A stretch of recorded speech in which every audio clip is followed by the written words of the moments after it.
नमस्कार मित्रों। भारत एक बहुत बड़ी आबादी वाला देश और शुरुआत से ही हमारे देश में अमीर गरीब हिंदू मुस्लिम सभी वर्गों के लोग रहते आए हैं। एक दौर था जब भारत पर मुगलों का राज हुआ करता था, फिर अंग्रेज भारत आए और आके चले भी गए। उस समय भारत की ज्यादातर आबादी ग्रामीण क्षेत्रों में ही रहती थी और आज भी भारत की 70% आबादी गांव में ही रहती है। लेकिन आज के गांव पूरी तरह से बदल गए हैं। अब इस दौर में गांव में प्राचीन काल के मुकाबले हर वो साधन मौजूद है जो पहले सिर्फ नगरों या शहरों में हुआ करता था। लेकिन भारत के ग्रामीण इलाके हमेशा से ऐसे नहीं थे। एक दौर था जब मामूली बीमारी के लिए भी हमें गांव से कई किलोमीटर दूर शहर जाना पड़ता था। ये किस्सा 100-200 साल पुराना नहीं है, बल्कि ये बात आज से महज 60 साल पहले की है। जी हाँ दोस्तों, हम आज आपको ले जाएंगे 1960 के दौर में। उस दौर में एक आम आदमी का ग्रामीण जीवन कैसा रहा होगा और कैसे उस दौर में इतनी कठिनाइयों के बाद भी वे लोग सरवाइव कर पाते होंगे। सब कुछ जानेंगे इस वीडियो में, बस वीडियो को पूरा देखिएगा। आइए चलते हैं भारत के ग्रामीण दौर में। वैसे तो गांव को भारत की रीढ़ की हड्डी कहा जाता है, लेकिन फिर भी हमेशा से भारत के ग्रामीण क्षेत्र गरीबी और अशिक्षा का सामना करते रहे हैं। 1960 भारत के लिए एक ऐसा दौर था जहां लोग गांव की पुरानी परंपराओं पर विश्वास रखते थे। उस दौर की कई मान्यताएं और परंपराएं आज अस्तित्व में नहीं हैं। वो दौर जातिवाद के लिए भी जाना जाता था। आज से लगभग 60 साल पहले भारत के गांवों में छुआछूत बहुत ही ज्यादा चलता था। जैसे दलित जाति को मंदिर, पानी और शिक्षा जैसे स्थानों पर पूर्णतः रोक थी, क्योंकि लोगों में उस वक्त वही रूढ़िवादी मानसिकता मौजूद थी, जहां गरीब और दलित को बोलने का कोई हक नहीं था। आज से 60 साल पहले भारत के गांवों में पंचायती राज थे, जहां गांव के सभी पंच मिलकर एक फैसला करते थे और वही फैसला मान्य होता था। ज्यादातर लड़ाई झगड़े गांव की पंचायत में ही खत्म हो जाते थे। लोग ज्यादा कोर्ट कचहरी के चक्कर में नहीं पड़ते थे। लोगों का जीवन उस दौर में साधारण हुआ करता था। गांव के लोग खेती में ही अपना जीवन गुजार देते थे। हम आपको कुछ वीडियो फुटेज के माध्यम से उस दौर को समझाने की कोशिश करेंगे। ये एक किसान है जो अपनी भैंसों को खेत से घर ले जा रहा है। ये फुटेज दक्षिण भारत के किसी गांव की है, जिसमें आप आराम से उस दौर की कल्पना कर सकते हैं। क्या दौर रहा होगा वो, जहां तांगे और बैलगाड़ी अपने अंतिम चरण में थे। किसी ने कल्पना भी नहीं की होगी कि कभी भारत की सार रहे तांगे और बैलगाड़ी कुछ सालों बाद कहीं नजर ही नहीं आएंगे। लेकिन 1960 तक बैलगाड़ी का चलन खासकर ग्रामीण क्षेत्रों में खूब रहा, जैसा कि आप इस वीडियो क्लिप में देख सकते हैं। इस फुटेज में आप लोगों का पहनावा देख सकते हो। यहाँ कुछ किसान अपना कुछ काम कर रहे हैं। ये फुटेज उस दौर के किसी मार्केट की है, जहां पर आप लोगों की भीड़ देख सकते हैं, जहां लोगों के चेहरों पर टेंशन नाम की कोई चीज नहीं है, क्योंकि यहाँ मोबाइल की रियल लाइफ नहीं है, ये बिल्कुल ओरिजिनल लाइफ है। भले ही उस दौर में लोगों के पास इतना पैसा नहीं था, लेकिन फिर भी लोग बिना पैसे के खुशी खुशी अपनी जिंदगी गुजार लेते थे। वो दौर ब्लैक एंड व्हाइट दौर था, लेकिन लोगों की जिंदगी रंगीन हुआ करती थी। आज का दौर रंगीन दौर है, लेकिन आज लोगों की जिंदगी ब्लैक एंड व्हाइट हो गई है। ऐसा आखिर क्या था उस दौर में, हमें कमेंट कर बताइए और आप हमें अपनी राय भी दीजिए। दोस्तों, अब जानते हैं आखिर आज से 60 साल पहले भारत में महंगाई क्या रही होगी और उस दौर के लोगों की कमाई कितनी थी। वैसे तो महंगाई उस दौर में कम ही थी।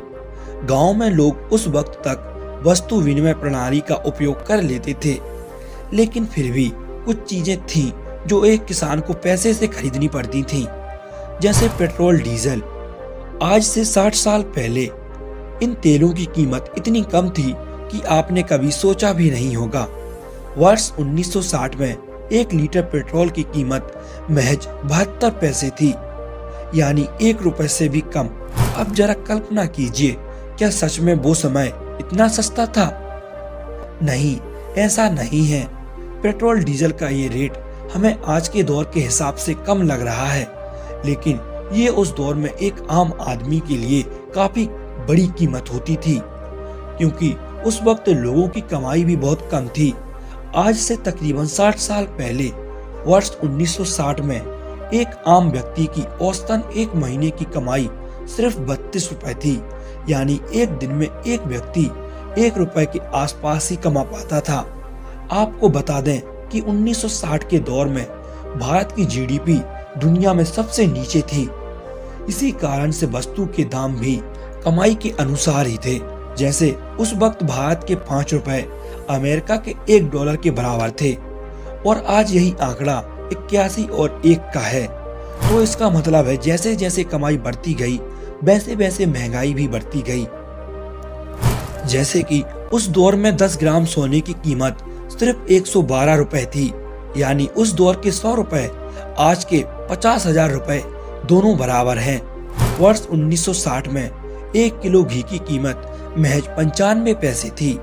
वहीं आटा 15 पैसे प्रति किलो में मिलता था, दाल 25 पैसे और दूध 12 पैसे पर केजी के हिसाब से मिलता था। आपको बता दें कि उस दौर में एक माचिस के बॉक्स की कीमत महज 2 पैसे थी।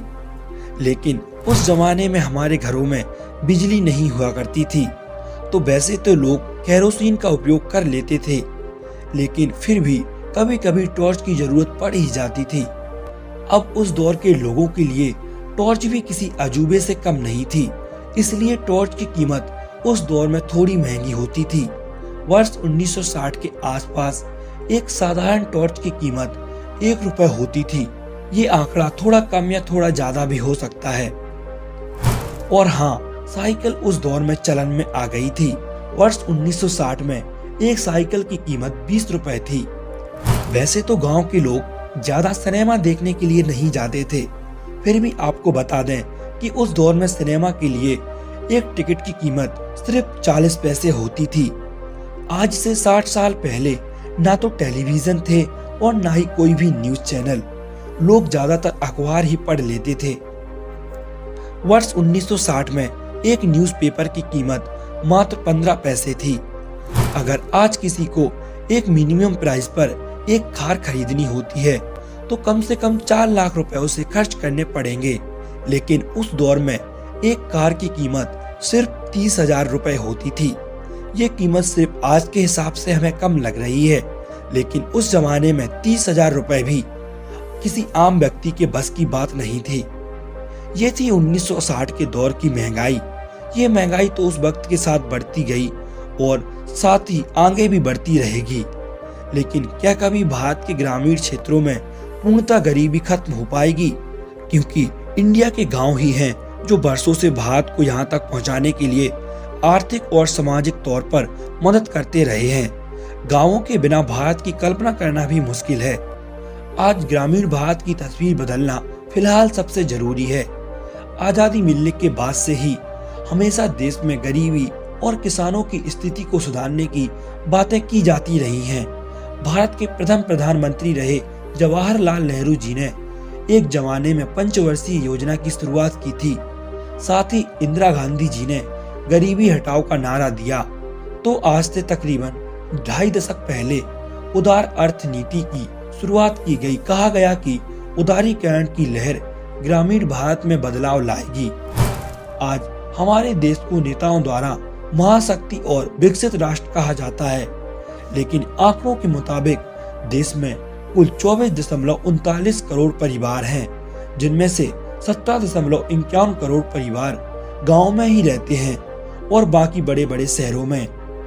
इन 17.51 करोड़ परिवारों में से 10 करोड़ परिवार वंचित हैं और 24% परिवारों में 25 वर्ष से अधिक उम्र के लोग शिक्षित नहीं हैं। तकरीबन 30% परिवारों के पास जमीन नहीं है। तो लगभग 51% परिवार दिहाड़ी मजदूर हैं। जिस देश को आर्थिक महाशक्ति बनाने की बात की जाती है, उसी देश में करीब 45 लाख परिवार दूसरों के घर में काम करके, 4 लाख परिवार कचरा बीनकर और करीब 6.5 लाख परिवार भीख मांगकर गुजारा कर रहे हैं। बेशक अब कुछ भ्रम दूर भी हुए होंगे। ये आंकड़े अमर उजाला वेबसाइट के एक आर्टिकल में बताए गए हैं। उसकी लिंक आपको डिस्क्रिप्शन में दी जाएगी। हमारे देश में चुनाव से पहले कई वादे और कई योजनाएं चलाई जाती हैं, लेकिन चुनाव के बाद किसी वादे और किसी योजना का अता पता नहीं रहता। ये था आज का वीडियो कैसा लगा हमें कमेंट में जरूर बताइएगा, और अगर आपका कोई सवाल है तो वो भी कर डालिएगा। आपको हर सवाल का जवाब मिलेगा। चैनल पर नए हो तो चैनल को सब्सक्राइब कर लीजिए और वीडियो को लाइक भी कर दीजिए। आज की वीडियो में बस इतना ही। मिलते हैं हम आपको एक और ऐसी ही वीडियो में। तब तक के लिए धन्यवाद।